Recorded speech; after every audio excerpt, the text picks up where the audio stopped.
repito, diseñar, dirigir y optimizar procesos operacionales, una de las competencias específicas del perfil de ingreso de un ingeniero civil industrial de la Universidad Mayor. Queremos también que ustedes aprendan a gestionar sistemas industriales, digitales y conectados, insertos principalmente en una economía circular y globalizada.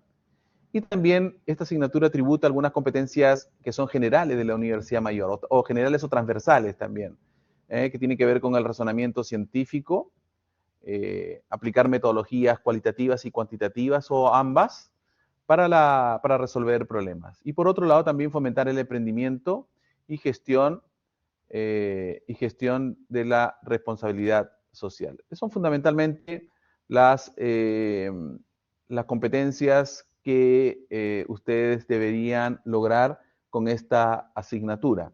Es importante siempre preguntarse cuál es el sello de un ingeniero civil industrial de la Universidad Mayor. ¿Ah? ¿Qué es lo que me hace distinto de otros ingenieros civil industriales? Y eso lo pueden lograr viendo, mirando, observando, analizando la tributación que tienen las distintas asignaturas al perfil de egreso del estudiante. Si ustedes revisan cuál es el perfil de egreso de un ingeniero civil industrial de la Universidad Mayor, ustedes deberían estar en condiciones de saber qué los caracteriza a un ingeniero civil industrial de la universidad. Los temas que vamos a revisar, bueno, partiremos hoy día, digamos, va a ser una breve introducción de la simulación, algunos conceptos que necesitamos previo a un modelo de simulación, como por ejemplo, entender los conceptos de proceso. ¿Qué se entiende por proceso? Voy a apagar la cámara para poder mejorar la conectividad. Entonces vamos a ver qué es la simulación, algunos conceptos importantes de qué es un sistema, qué son los parámetros, las variables, la efectividad de un sistema de simulación. Veremos también la diferencia entre tipos de sistemas discretos, continuos, algunos conceptos básicos de probabilidad necesarios para resolver un problema de simulación. Y también revisaremos algunas las etapas de la simulación.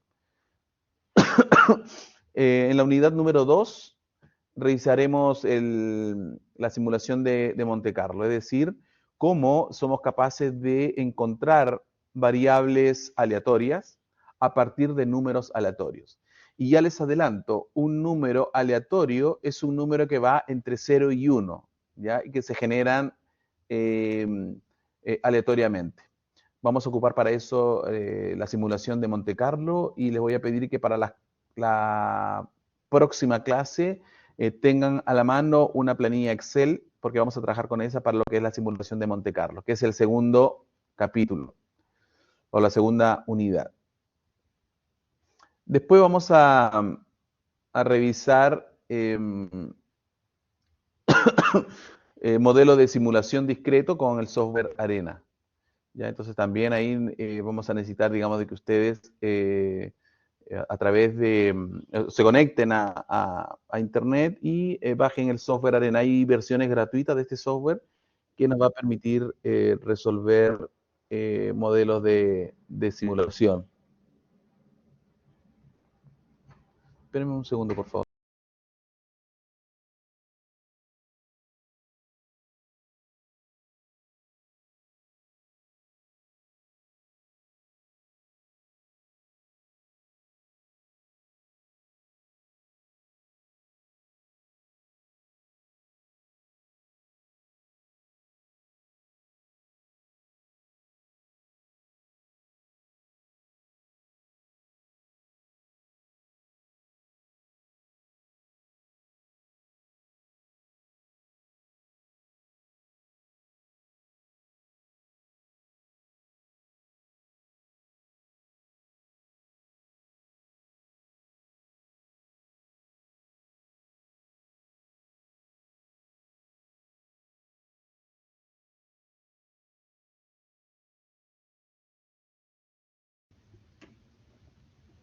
Bien. Entonces, bueno, en la unidad número 3, como les repito, vamos a ver el software Arena. ¿ya? Y en la unidad número 4 vamos a ver la aplicación de la matriz MFE para el análisis de árbol de fallas. ¿Ya? Lo que vamos eh, a través de un problema, esto va a ser grupalmente, ustedes van a elegir una empresa de alguno de los integrantes del grupo y a través de esta matriz van a levantar un problema y van a identificar, digamos, el problema y las causas que pueden generar los distintos la problemática, digamos, identificada en la empresa. Y eso es lo que vamos a ver entonces durante las semanas que nos encontremos para resolver para avanzar, digamos, con esta materia. Las evaluaciones, bueno, están programadas. Yo voy a habilitar cerca de la fecha, voy a habilitar, digamos, sí que las evaluaciones son grupales para que ustedes formen los grupos y resuelvan las evaluaciones. ¿Preguntas hasta aquí?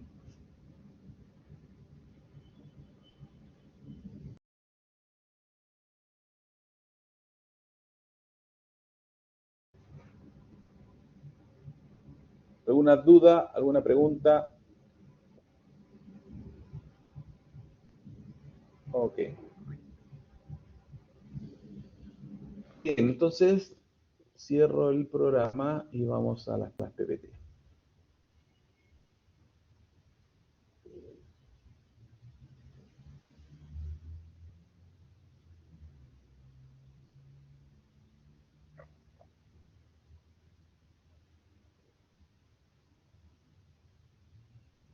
Bien, veamos un poco acerca de qué es lo que ocurre. Hoy en día las empresas requieren que los profesionales sean rápidos en la toma de decisiones. Y la rapidez en la toma de decisiones depende mucho de cómo uno es adverso o no al riesgo. Hay profesionales que recopilan información hasta un 30% y toman la decisión. Otros no, otros esperan estar más seguros, digamos, de los antecedentes y cerca al 100% y recién toman la decisión, pero es arriesgado también porque mientras más me demore en tomar una decisión, la competencia me pasa me puede pasar la cuenta y puede llegar fuera de plazo, ¿cierto?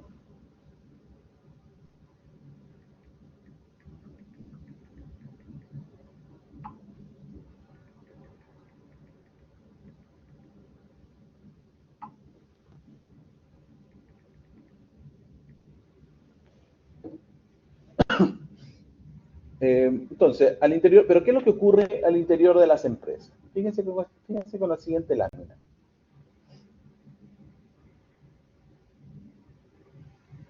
El cliente quiere el producto de esta manera. Marketing lo interpreta de esta forma.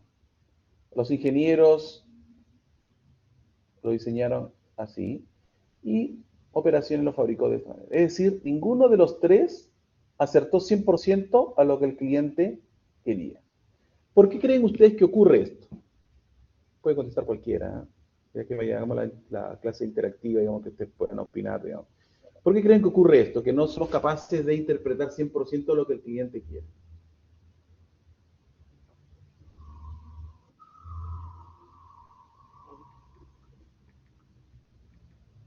Falta de datos. ¿Qué más? Comunicación, Felipe, muy bien. Esta comunicación, ¿cierto? A veces al interior de las organizaciones, las distintas unidades aparecen como silos organizacionales. Es decir, cada quien busca el óptimo local, que para la empresa eso no es lo mejor. Para la empresa lo que busca es el óptimo global, ¿cierto? Es lo mejor para la empresa. Y eso se logra, el óptimo global se logra cuando la comunicación entre las distintas unidades de la empresa conversa. El área comercial, por ejemplo, si tiene un indicador de ingresos por ventas, ¿qué es lo que le interesa al área comercial? Vender, por cierto, generar los ingresos. Entonces no conversa con el área de producción para ver si tienen los recursos necesarios para producir lo que él vende, no conversa con logística para ver si logística tiene los camiones necesarios para transportar, etcétera, etcétera, etcétera. Digamos. Entonces, lo que ocurre al interior de las empresas, como no hay esta comunicación, empiezan los problemas después y finalmente repercuten en el cliente final, que llega con el producto que él no pidió, que llegas fuera de plazo, que no tienes camiones para llegar al cliente final. Entonces, lo que uno, como ingeniero civil industrial, lo que justamente es articular que todas estas unidades, comercial, diseño, producción, logística, conversen, ¿cierto? Abrir estos hilos organizacionales para que entre todos compartan información e interpreten realmente lo que el cliente necesita. ¿Bien? Efectivamente, siempre debe haber retroalimentación en lo que uno hace. Entonces, aparece un concepto que es muy importante que lo tengamos en cuenta, el concepto, el modelo cliente-proveedor. Entonces, ¿qué entendemos por cliente? ¿Qué es un cliente?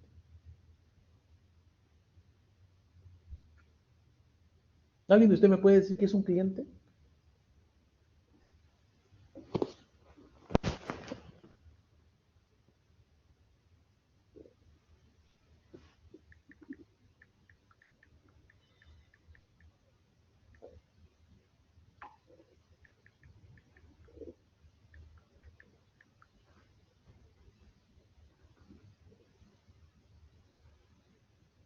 A ver, David Reyes, alguien que compra un producto o servicio de una empresa. ¿Ya?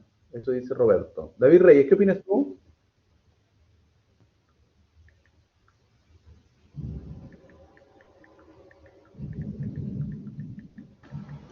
Hola, profesor, buenas noches.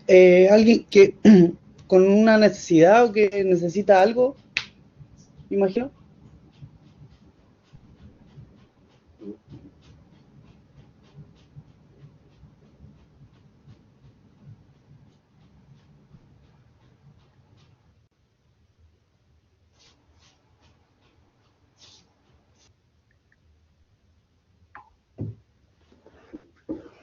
Entonces, un cliente, perdón, eh, alguien que compra un producto o servicio, dice Roberto. Ignacio dice a quien le pretendemos vender nuestro producto o servicio. Pues bien, los dos clientes o los clientes que identifica tanto Roberto como Ignacio, son aquellos clientes que están fuera de la empresa, ¿cierto? Son los que reciben final, el producto final o el servicio. Pero al interior de las organizaciones también hay clientes, también hay proveedores. Y le vamos a llamar a estos clientes internos y proveedores internos. Cuando uno tiene la mirada de cliente interno y proveedor interno, entonces el área comercial, es decir, mi cliente interno, por ejemplo, es diseño. Entonces yo voy a hacer lo mejor de mí para que mi cliente interno quede satisfecho. Y a su vez, digamos, sigue esto en cadena hasta que llegue al cliente final en las mejores condiciones. Entonces, cuando hablemos de cliente proveedor, vamos a hablar de un cliente tanto interno o externo y un proveedor también interno o externo. ¿Ya? Entonces, es importante que tengan en cuenta esa mirada de cliente, proveedor interno o externo. Entonces, podemos definir, podemos decir que un proceso, cualquiera que sea, va a tener un cliente y va a tener un proveedor. Y estos cliente y proveedor puede ser interno o externo. Entonces, el cliente hace un requerimiento al proceso, el proceso entrega resultados, ¿cierto? Hasta que el cliente quede satisfecho. Pero hace unos años atrás, el proceso, había demasiado reproceso. El cliente no estaba satisfecho, volvía, retornaba el producto, se reprocesaba el producto o servicio, hasta que el cliente quedaba satisfecho. Pero resulta que los costos, siempre que hay reprocesos, los costos aumentan. Por lo tanto, faltaba la mirada del dueño o accionista. Okay, usted entrega el producto o servicio, pero ojalá que sea 100% bien a la primera y que no entremos en reproceso porque esto encarece el producto y va en perjuicio, en desmedro de las utilidades. Entonces, muy importante que todo proceso entregue resultados al cliente y que el cliente quede satisfecho a la primera. ¿Ya?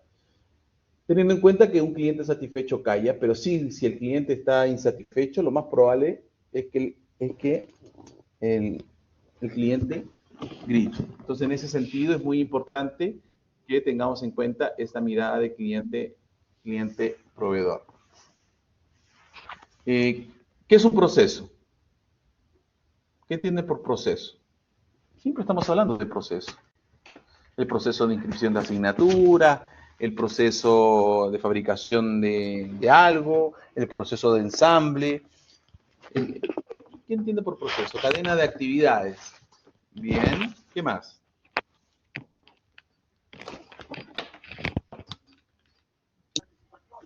Ignacio. Hola, profesor. Un proceso Entonces, de... es un conjunto de actividades, pero estas actividades son, se desarrollan de forma desordenada o hay alguna secuencia lógica para el desarrollo de estas.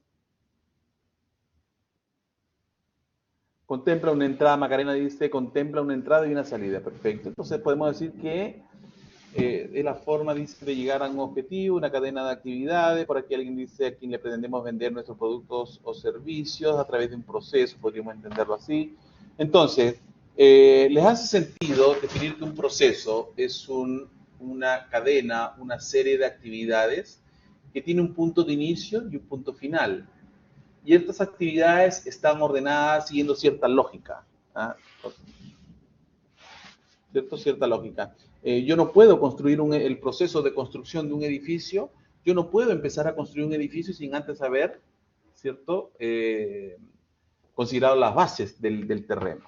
Entonces, estas actividades de un proceso no son al azar. ¿Ah? Siguen cierta lógica, cierto orden. ¿Bien?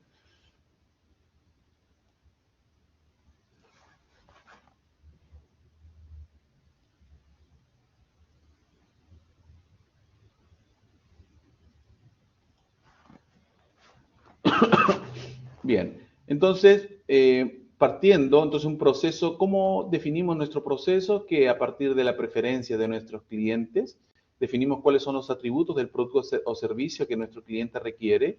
Por lo tanto, nos hacemos la pregunta si nuestro proceso es capaz de entregar el producto o servicio requerido. A su vez, definimos entonces los atributos, ¿cierto?, de los insumos de los proveedores, ¿ah?, que necesitamos para entregar el producto o servicio al cliente final.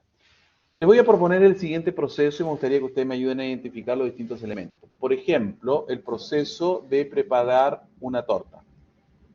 Tenemos el proceso de preparar una torta y tenemos 4 elementos. Tenemos las entradas, el input, las salidas o output, tenemos elementos de control y tenemos los recursos. Input. Input son las materias primas necesarias para la preparación de la torta.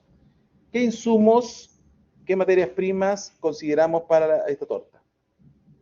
Para preparar la torta.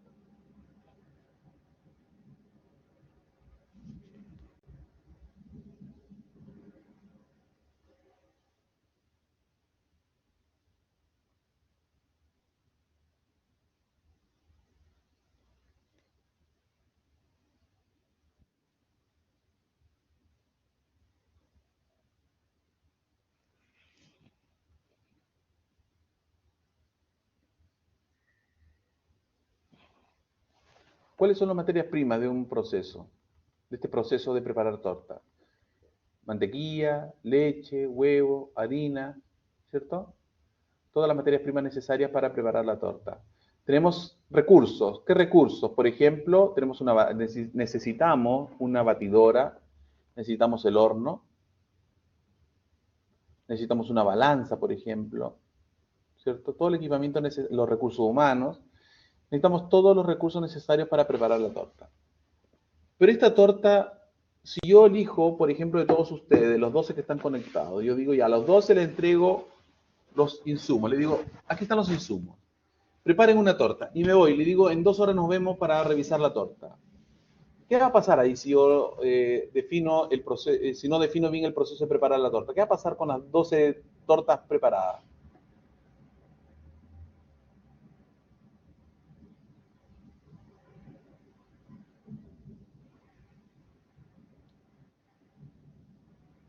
Van a ser distintas. ¿Y por qué van a ser distintas? ¿Qué faltó ahí ¿Qué faltó?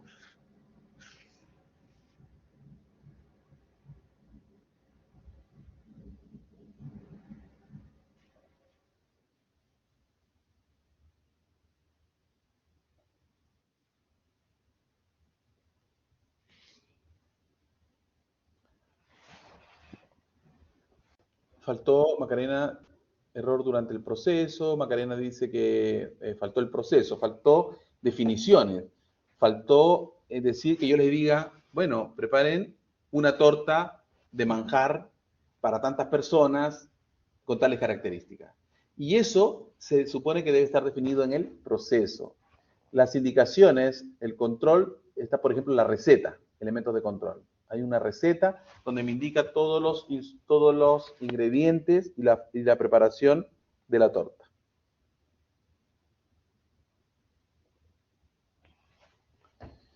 Bien, ¿y qué tenemos de salida?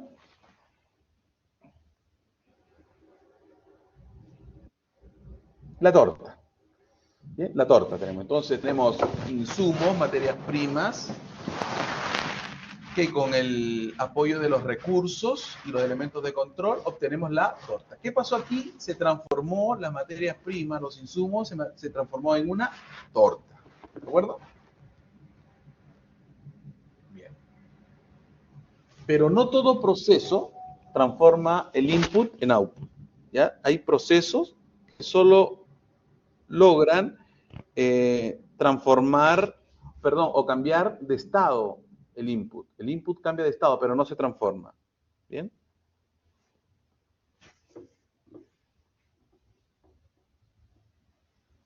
Por ejemplo, ustedes me ayudan aquí.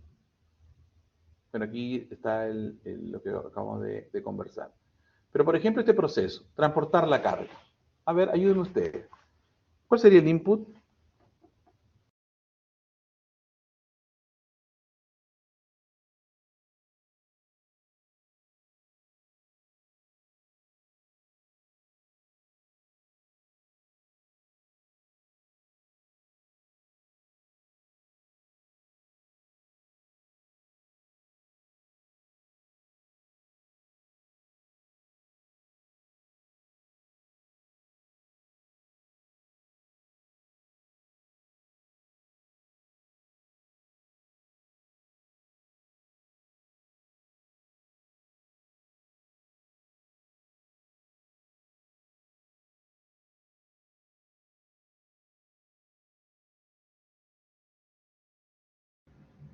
Perdón, estaba hablando solo, estaba muteado.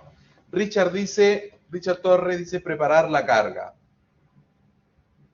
Pero recuerda que la carga o el proceso es transportar carga. No es la preparación de la carga. Ignacio dice la carga transportar. Eso hace más sentido, ¿cierto? Tengo como input una carga transportar, se genera el proceso transportar carga, ¿y qué tenemos como salida?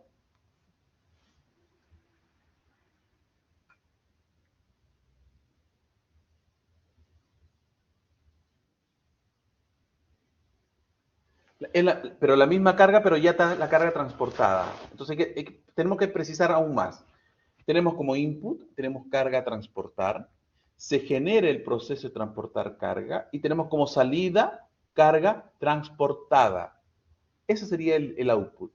¿Qué tenemos de recursos? Camiones, recursos humanos, ¿cierto? Elementos de control, factura, a lo mejor hay una plataforma o una romana por donde vamos a pesar el camión, ¿de acuerdo? Entonces, vemos que un proceso, en algunos casos, transforma el input en output y en otros casos cambia de estado el input en un output, como en este caso de la carga. La carga a transportar cambió de estado a carga transportada. ¿Bien? Entonces, ahora lo que vamos a ver es, nos vamos a meter dentro del proceso, dentro de esta cajita azul que ustedes ven, qué es lo que está ocurriendo adentro de esto. Entonces vamos a ver qué es un mapa de proceso. Todo es importante. ¿Por qué estamos definiendo todas estas cosas previas antes de simular? Porque necesitamos identificar, reconocer, analizar los procesos, el proceso que queremos simular. Si entendemos el proceso que queremos simular, entonces identificamos los parámetros necesarios para simular ese proceso y por lo tanto, con los resultados de la simulación podemos interpretar mejor, ¿cierto?, el comportamiento del proceso. Entonces, tenemos un mapa de proceso. Para esto dice, vamos a utilizar una convención con estos rectángulos para definir una actividad. Esto es rombo cuando queremos hacer un control de calidad. Y tenemos flujo de información o flujo físico, ya para estas líneas delgadas y gruesas respectivamente.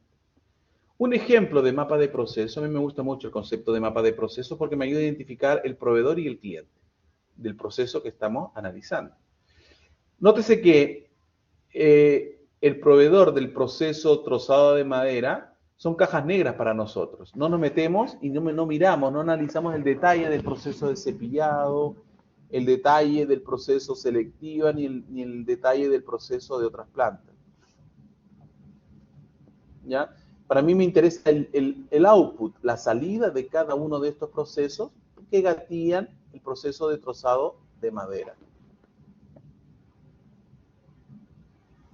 Entonces, es muy importante tener en consideración eso, digamos, que para iniciar un proceso necesitamos proveedores, pero lo que importa son la salida de estos proveedores. Entonces, este proceso inicia con el transporte a trozado, luego hay un checklist de las materias, de lo que estamos transportando, luego hay un informe de consumo, se identifican los defectos, se genera el proceso de trozado, parte del proceso de trozado pasa a uso de subproducto, que es un cliente interno de la empresa, y otra parte va a clasificación. De esta clasificación se hace un control de calidad. Si pasa el control de calidad, se genera un informe. Si no pasa el control de calidad de esa clasificación, pasa a una actividad de recuperación. Parte de esta recuperación va a uso de subproductos y otra parte va al informe. Luego del informe se va a transporte y acopio y parte del informe también va al proceso de finger. ¿Qué es el proceso de finger? Puede ser un dibujo.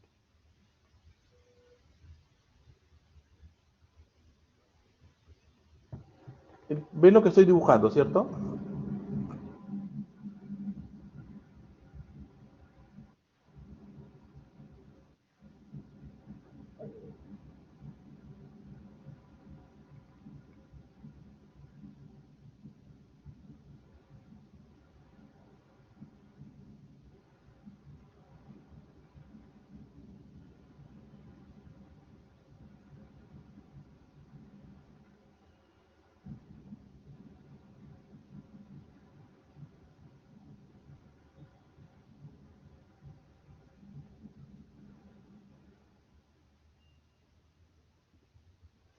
Bien, bueno, ahí ojalá se entienda. Mira, cuando ustedes van, por ejemplo, a estas tiendas del home no sé cuánto, esta tienda de retail Easy, se podrán dar cuenta si ustedes se fijan en los listones de madera.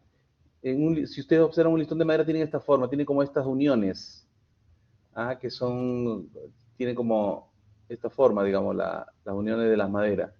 Este proceso justamente es finger, y el proceso finger lo que hace es recuperar trozos de madera, ¿ya? Recuperar trozos de madera para formar estos listones. Obviamente que este proceso no me garantiza las propiedades mecánicas de otro listón que sea una pieza única, una sola pieza, ¿de acuerdo? Por ejemplo, los japoneses no te aceptan este tipo de listones. Ellos te pagan un buen precio, pero quieren un listón que tenga, que sea una pieza única, digamos. Ellos por ejemplo, un listón de esta característica, digamos. Pero si uno quiere un listón que después le vas a pintar, digamos, de un color X, entonces quizá el que sea hecho con el proceso de finger no es tan importante, digamos. Pero si tú quieres para hacer algún soporte, una construcción, por ejemplo, claro que ahí sí es importante tener una pieza única, ¿cierto? Las propiedades mecánicas las conserva, a diferencia de un listón de madera con proceso finger. Entonces, ¿por qué es importante un proceso? Importante porque nos permite identificar, ¿cierto?, el punto de partida, el punto de término, y las distintas actividades que comprenden el proceso.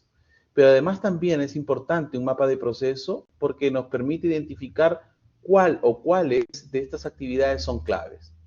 Y al identificar cuál o cuáles de estas actividades claves es clave, entonces nos permite identificar un KPI, por ejemplo. Un KPI. ¿Qué es un KPI? Un KPI es un indicador clave de desempeño. K de Key, P de Performance y I Indicator. Indicador clave de desempeño. Es decir, tener pocos indicadores, ¿cierto? Pero que sean claves.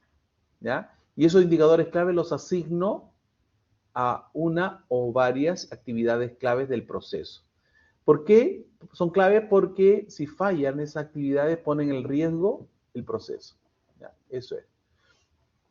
Un KPI. Por ejemplo, les voy a hacer la siguiente pregunta.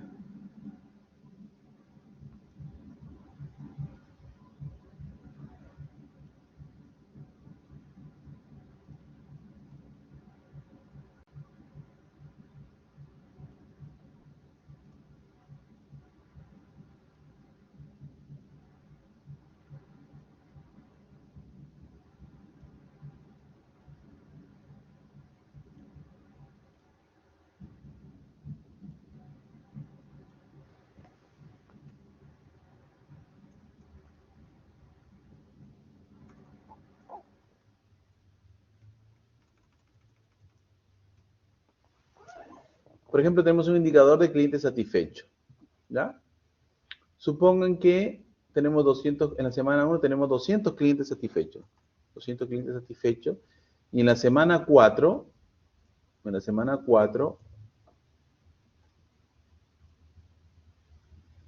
tenemos 500 clientes satisfechos. La pregunta es, bueno, voy a poner aquí clientes satisfechos.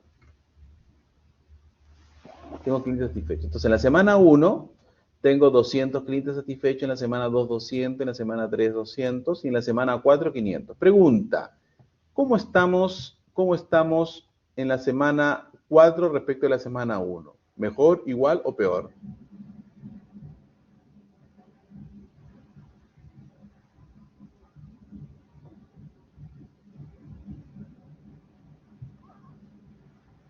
¿Qué opinan ustedes? ¿Cómo estamos en la semana 4 respecto a la semana 1? Roberto dice mejor. ¿Qué dice el resto? Ignacio dice 2,5 veces mejor. Ya. Voy a agregar vamos a agregarle pelos a la sopa.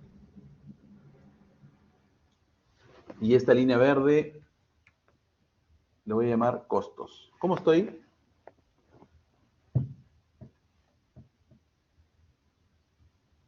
Aumentaron los clientes, pero mis costos aumentaron. ¿Cómo estoy ahora? Mal, ¿cierto? O no, ni mal, no sé todavía tampoco cómo estoy. Vamos a agregarle más pelos a la sopa.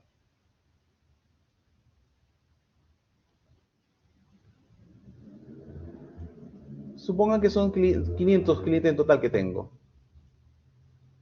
Y esta línea roja le voy a poner un nombre. Ya, ¿cómo estoy ahora?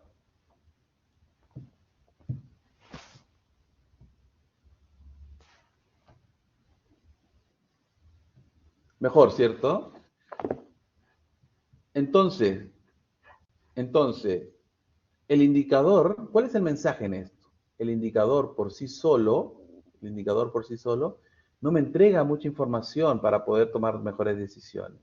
Yo necesito tener una mirada, ¿cierto?, del indicador, pero también cómo están mis costos y cómo están mis ingresos. Si yo tengo esta mirada, yo puedo afirmar, yo puedo decir, mira, en realidad estoy mejor, porque si bien es cierto, mis costos aumentaron, pero mis ingresos aumentaron mucho más. Esto es como cuando, imagínense ustedes que eh, el gerente de finanza, imagínate que el gerente de finanza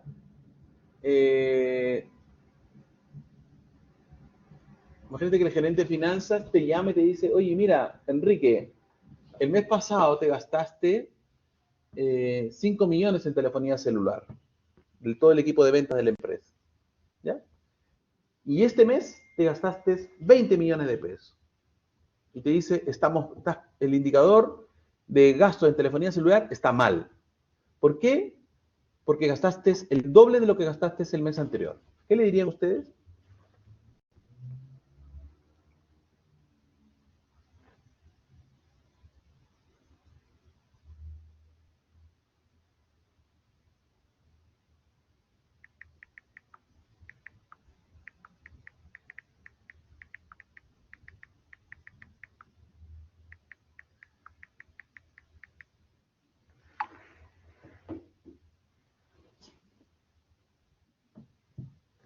Exactamente, exactamente. Yo diría, bueno, gasté 5 y ahora gasté 7. Yo le diría, bueno, no, ¿por qué dice que estamos peor que antes? Me gustaría saber cómo estuvieron los ingresos, porque si gasté 5 millones más que el mes pasado y mis ingresos aumentaron de 100 millones a 500 millones, estoy mucho mejor. Entonces no hay de qué preocuparse. ¿Se entiende? Entonces, un indicador por sí solo no me entrega mucha información. Siempre hay que tener esa mirada más, tener esa mirada como más sistémica, digamos. Ok, miro el indicador, pero miro cómo están mis ingresos, cómo están mis costos. ¿De acuerdo?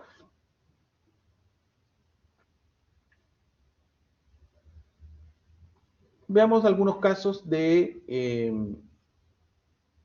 distintos tipos de sistemas donde observamos los insumos, como por ejemplo el sistema hospital. Los insumos son los pacientes, los recursos, los médicos, las enfermeras, suministros médicos, equipo. La función de transformación puede ser, por ejemplo, una atención médica, y finalmente tenemos como salida los individuos, la persona sana. Un restaurante, tenemos llegada, que son clientes, tenemos los recursos, que pueden ser el chef, los garzones, la comida, el ambiente. Tenemos la función de transformación, que son los alimentos preparados, y tenemos finalmente la salida, que son los clientes satisfechos. También tenemos, por ejemplo, la fábrica de automóviles. Tenemos el acero que llega, tenemos las herramientas, el equipamiento, y tenemos la fabricación y armado del vehículo, y tenemos el vehículo de gran calidad. Si observamos sistemas de servicios, tenemos, por ejemplo, el instituto o universidad, donde aparecen los graduados de enseñanza media. Tenemos los recursos, que son los profesores, y tenemos la función de transformación, que son impartir conocimientos hacia los estudiantes para obtener como salida individuos con estudios de educación superior.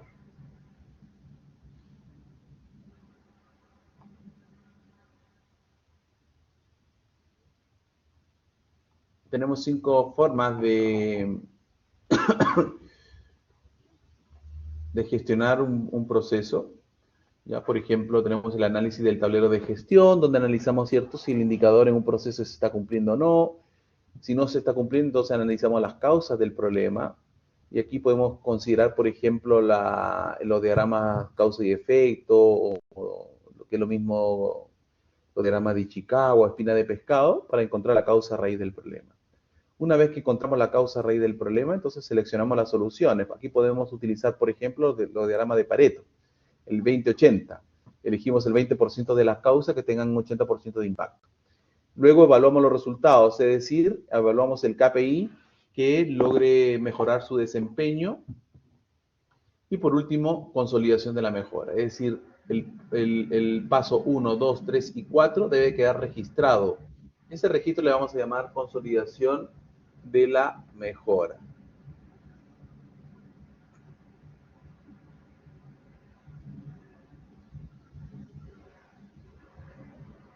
En un modelo de simulación tenemos distintas etapas.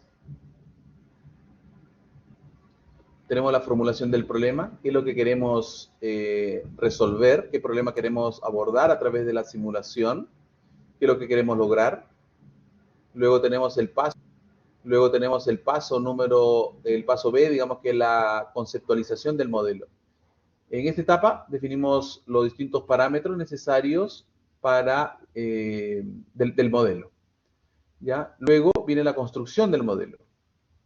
Aquí generamos el programa computacional, ¿cierto?, que representará el sistema de acuerdo con cómo se ha concebido el modelo en la etapa anterior. Luego el desarrollo del modelo de simulación. Aquí lo que hacemos es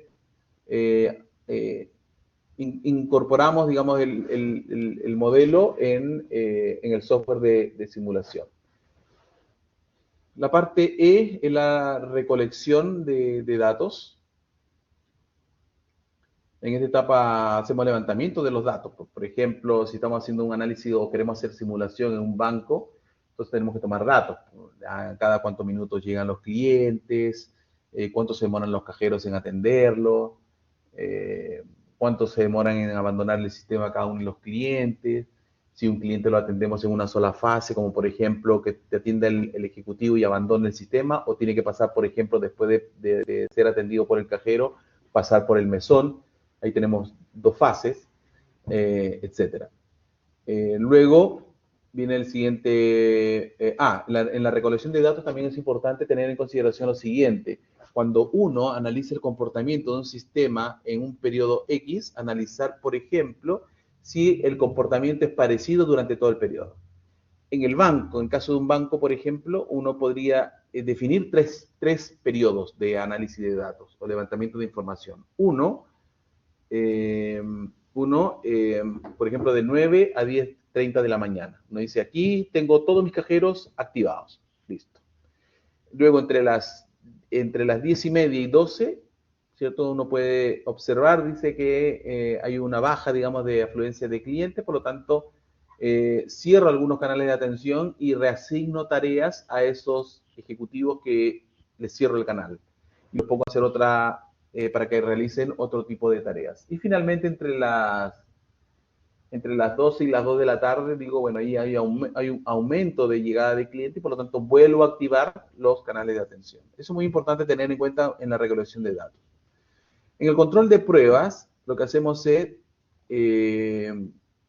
revisamos, analizamos los resultados, ¿cierto?, de la simulación realizada.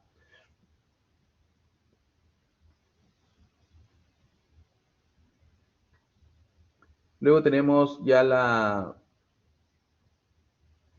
simulación, ¿cierto? Partimos siempre, es aconsejable partir la simulación, partir desde un modelo básico y luego a ese modelo básico vamos incorporándole más condiciones, más restricciones, más complejidad, de manera que se vaya cada vez más acercando a la problemática real. Luego tenemos la verificación. En esta etapa comprobamos que el modelo se ejecute de acuerdo a lo que planificamos. Recuerden que al principio yo definí el proceso, ¿cierto? Entonces vemos si el modelo de simulación, los resultados, están entregando lo esperado. Luego validamos con la realidad, ¿cierto? Comparamos si el modelo está, qué tan cerca, qué tan lejos está de la realidad. Y finalmente analizamos los resultados encontrados por el modelo. ¿Ya? En todo proceso, lo que buscamos siempre, o casi siempre, digamos, es definir los parámetros necesarios, las variables del modelo de simulación. Buscamos siempre en todo proceso mejorar la productividad. ¿Ya? Cuando hablamos de productividad, entiéndase como la relación entre la producción y los insumos necesarios para esa producción. Por lo tanto, de aquí se desprende dos tipos de productividades. La productividad total, que es la producción dividido por el total de insumos necesarios, y la productividad parcial X, por ejemplo. X es el recurso X. Entonces, la productividad parcial X es la producción total dividido por el insumo X necesario para esta producción. Entonces, tenemos 5 formas de aumentar la productividad. Uno es que aumente la producción en una mayor escala que el aumento de insumos. 2, que aumente la producción manteniendo los insumos. 3, manteniendo la producción, disminuyendo los insumos. 4, aumento de la producción disminuyendo los insumos. Este es como el mejor de los casos. Y por último, si disminuye la producción, que esta disminución sea en una menor escala que la disminución de los insumos. ¿Ah? Tenemos entonces 5 formas de mejorar la productividad en un proceso.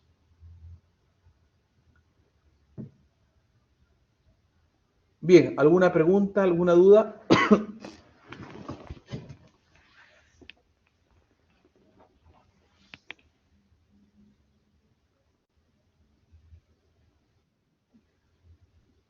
Bien, ¿está claro hasta el momento todo lo que hemos revisado? Entonces, ¿qué hemos revisado? Hemos conversado acerca de un modelo que es un cliente, que es un proveedor. Ya entonces hemos definido que cuando hablemos de cliente y proveedores, estos pueden ser externos o pueden ser internos, ¿cierto? Y un cliente puede transformarse simultáneamente también en proveedor del siguiente proceso. También conversamos acerca de los procesos. ¿Qué es un proceso? Un proceso es un conjunto de actividades que interactúan con proveedores o clientes, que hay un punto de partida y un punto final, que nos permite identificar cómo se realiza el proceso. Nos permite también identificar actividades claves, ¿cierto? Y a partir de esas actividades claves definimos un KPI clave. Y estos KPI también dijimos que tienen que ser mirados simultáneamente con otros indicadores para poder tomar mejores decisiones. ¿Bien? Y también hemos conversado acerca de los distintos pasos en un modelo de simulación. ¿Bien? Entonces, para la próxima clase, les pido que tengan una planilla Excel a la mano porque vamos a empezar a trabajar con la simulación de Monte Carlo. Ya vamos a les voy a enseñar cómo generar variables aleatorias, cómo generar números aleatorios, cómo realizar réplicas del modelo de simulación para obtener finalmente las variables aleatorias de un problema determinado. Bien, entonces yo les pido que para la próxima clase tengamos a la mano esta planilla en una planilla Excel. ¿Preguntas, dudas?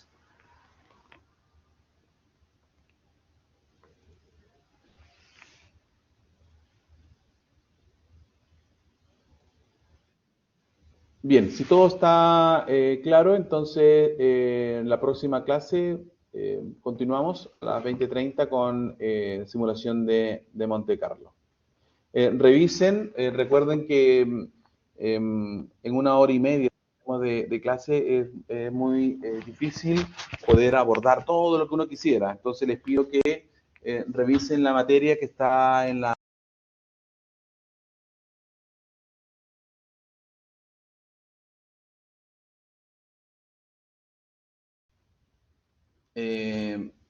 parece que se desactivó el micrófono. Les pido que entonces, si no hay más preguntas, volveremos a encontrar el próximo miércoles a las 20:30. Por la cantidad de minutos de clase que tenemos, es muy difícil abordar todo el material que está en la plataforma. Entonces, la idea es que ustedes revisen el material para que en la clase podamos generar discusión, conversación acerca de la materia que ustedes han visto en clase.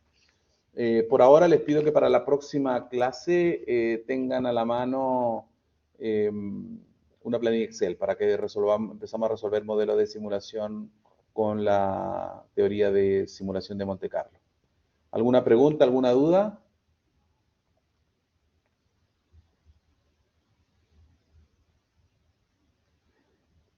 Bien, jóvenes, si no hay preguntas y dudas, nos volvemos a encontrar entonces el próximo miércoles. Que tengan un buen fin de semana. Los que tienen semana larga, fin de semana largo, traten de descansar, y los que no, traten en lo que puedan. Nos vemos entonces el próximo miércoles. Que estén bien.